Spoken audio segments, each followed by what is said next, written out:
تک شمال سے جنوب تک پھیل جائے، ایک پر اتنا ہے، ایسے 600 دوری پر ہیں۔ تو جس کے 600 اتنے بڑے بڑے پر ہیں اس کا جسم کتنا ہوگا؟ لیکن ام ہانی کے ایک چھوٹے سے کمرے کی چھت پر ایک چھوٹا سا سوراخ کر کے وہاں سے آئے، دنیا کو پیغام دیا، محبوبوں کی دہلیز پہ آئیں تو چھوٹے ہو کے آیا جاتا ہے، بڑائی چھوڑ دی جاتی ہے۔ اب آ تو گئے اور حضور کے قدموں کی جانب کھڑے ہو گئے، اب حضور استراحت فرما رہے، جاگ رہے ہیں پاسباں، یار ہے خواب ناز میں۔ تو اب کیا ہوا؟ مالک تیرا محبوب تو سو رہا ہے، تو آواز ہے یا جبریلو کب بالقدم ہے، میرے محبوب کے قدم چوم، تیرے کافوری ہونٹ جب حضور کے قدموں پہ لگیں گے اور اس کی ٹھنڈک اور تراوت محسوس ہوگی تو حضور بیدار ہو جائیں گے۔ ویسے بھی محبوب کی آنکھیں ہی بند ہوتی ہیں، دل تو جاگ ہی رہا ہوتا ہے۔ تنام عینایا ولا ینام قلبی، میرا دل نہیں سوتا، میری آنکھیں سوتی۔ تو حضور آنکھیں کھول دیں گے، اللہ اکبر، اور وہ آنکھیں کھلیں گی تو کسی نے کہا تھا کہ آنکھیں کے باب حرم کھلا ہوا، آنکھیں کھلتی ہیں لگتا ہے جس طرح کعبے کا دروازہ کھل گیا ہے، اللہ اکبر۔ تو جبریل نے حضور کے مبارک قدموں پہ اپنے نورانی ہونٹ رکھ دیے، کب بالقدم ہے، یہاں طلباء بھی موجود ہیں، یہ باب تفعیل ہے، تقبیل۔ تو قبل تفعیل کا ایک خاصا کثرت ماخذ ہے، اس کا مطلب یہ ہے کہ بار بار چوم، ایک بار نہیں، جب تک محبوب بیدار نہیں ہو تیرے ہونٹ حضور کے قدموں پہ رہنے چاہیے، قبل قدم ہے، بار بار حضور کے ہونٹ چومتا رہے۔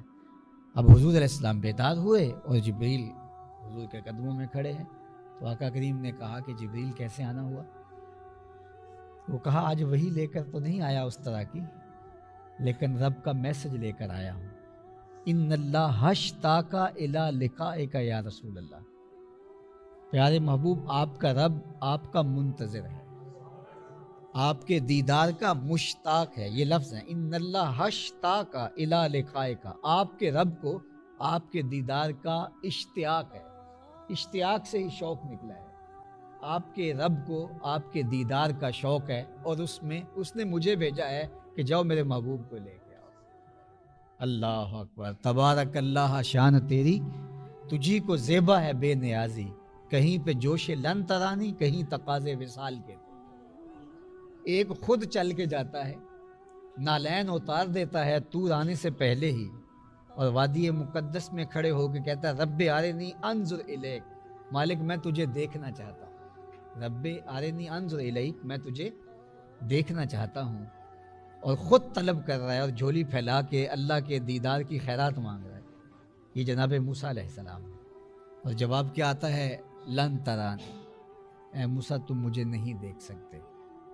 اللہ اکبر، ایک خود چل کے جا رہا ہے شوق فراواں لیے ہوئے، اور نالین اتار کے کوہ طور پہ قرآن بتا رہا ہے، رب آرنی کا تقاضا کر رہا ہے، مالک مجھے شوق ہے میں تجھے دیکھوں۔ علماء نے کہا کہ جب کہہ دیا کہ لن ترانی تم نہیں دیکھ سکتے، تو حضرت موسیٰ پھر بھی کہہ رہے تھے کہ مالک میں تجھے دیکھنا چاہتا ہوں۔ تو یہ کیوں ایسا ہوا؟ تو کہا کہ اللہ کا کلام سنا تھا، تڑپ تھی، جس کے کلام میں اتنی لذت ہے، دیدار کا مزہ کیا ہوگا؟ تو کہا میں تجھے دیکھنا چاہتا ہوں۔ تو جواب کیا ہے؟ لن ترانی، تم نہیں دیکھ سکتے۔ تو ایک چل کے آیا، خود تقاضا کرتا ہے، جھولی پھیلا کے دیدار مانگتا ہے وہ بھی پیغمبر، اور اسے کہا جا رہا ہے لن ترانی، اور ایک سو رہا ہے، اور جبریل کہہ رہا ان اللہ اشتاق الی لقائک یا رسول اللہ، حضور آ جائیے، عرش کی گلیاں سجی ہیں آپ کے لیے، تبارک اللہ، شان تیری تجھی کو زیبا ہے بے نیازی، تبارک اللہ، شان تیری تجھی کو زیبا ہے بے نیازی، کہیں پہ جوش لن ترانی، کہیں تقاضے وصال کے تھے۔ کوئی چل کے آتا ہے تو کہا جاتا ہے کہ نہیں تم نہیں دیکھ سکتے، اللہ اکبر، لیکن حضرت موسیٰ تھے کہ انہوں نے کہا مالک میں تو دیکھنا چاہتا ہوں، پیغمبر بھی تھے اور لاڈلے پیغمبر تھے، اور اللہ تعالیٰ سے کہا کہ مالک میں تو دیکھنا چاہتا ہوں۔ اچھا دیکھنا چاہتے ہو تو پھر اس طرح کرو، اس پہاڑ کو دیکھو، انظر الی الجبل، اس پہاڑ کو دیکھو، اگر یہ اپنی جگہ پہ کھڑا رہا فسوف ترانی، تو تم مجھے دیکھ لو۔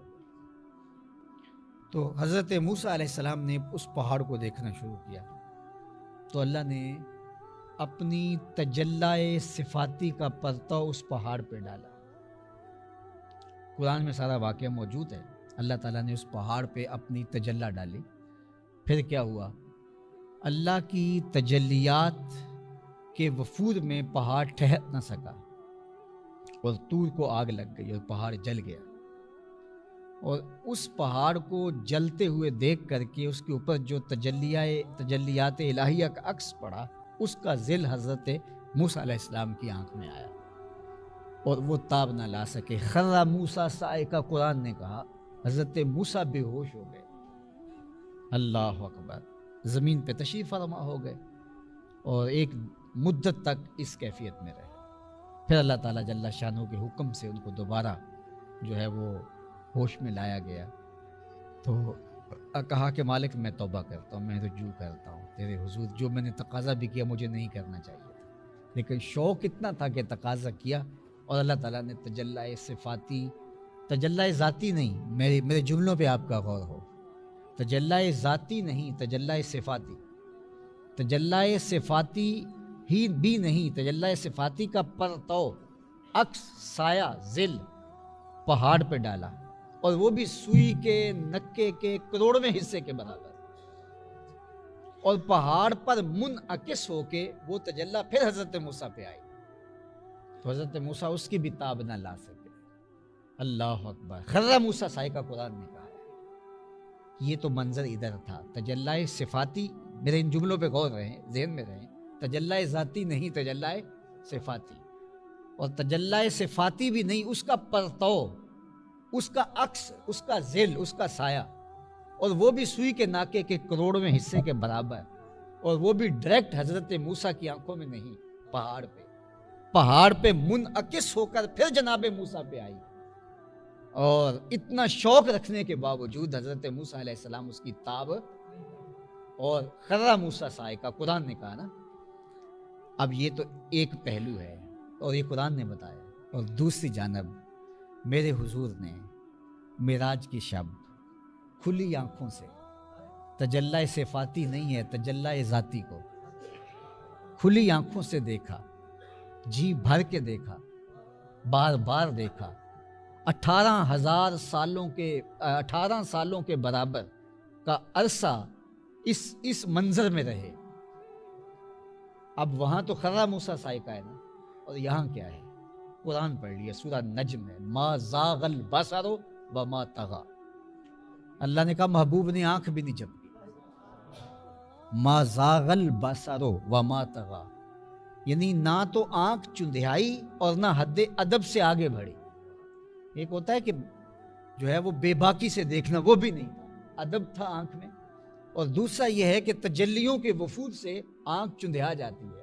دوپہر کے وقت سورج کی طرف دیکھیں تو چند سیکنڈ کے بعد آپ کی آنکھوں میں پانی اترنے لگے گا، آپ سورج کو نہیں دیکھ پائیں گے، حالانکہ یہ کتنے پردوں میں ہمارے تک پہنچ رہا ہے، لیکن اس سورج کے عکس کو بھی ہماری آنکھیں نہیں دیکھ سکتی۔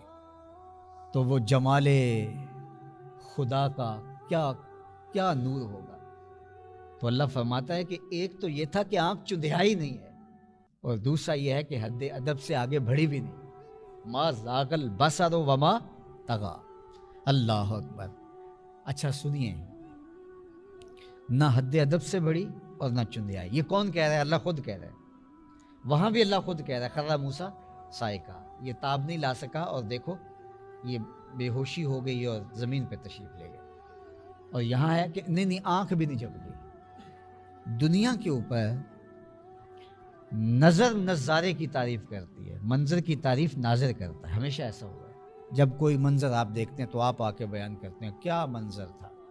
لوگ شمالی علاقہ جات میں جاتے ہیں، برف پوش وادیاں دیکھتے ہیں، لالا زار، جوئے بار، مرغ زار، کوہساروں کا سلسلہ، پھوٹتے جھرنے، بہتی ہوئی ندیاں، اور بل کھاتی ہوئی ندیاں، دریا، اور وہ پہاڑی حسن، اگے ہوئے درخت، لٹکتے ہوئے خوشے اور رنگ برنگے پھول۔ انسان بے ساختہ کہتا ہے یار کیا منظر تھا۔ تو ہمیشہ یہی ہوتا ہے کہ ناظر منظر کی تعریف کرتا ہے، آپ کہیں جاتے ہیں، کسی کو دیکھتے ہیں، کسی جگہ جاتے ہیں تو آپ کہتے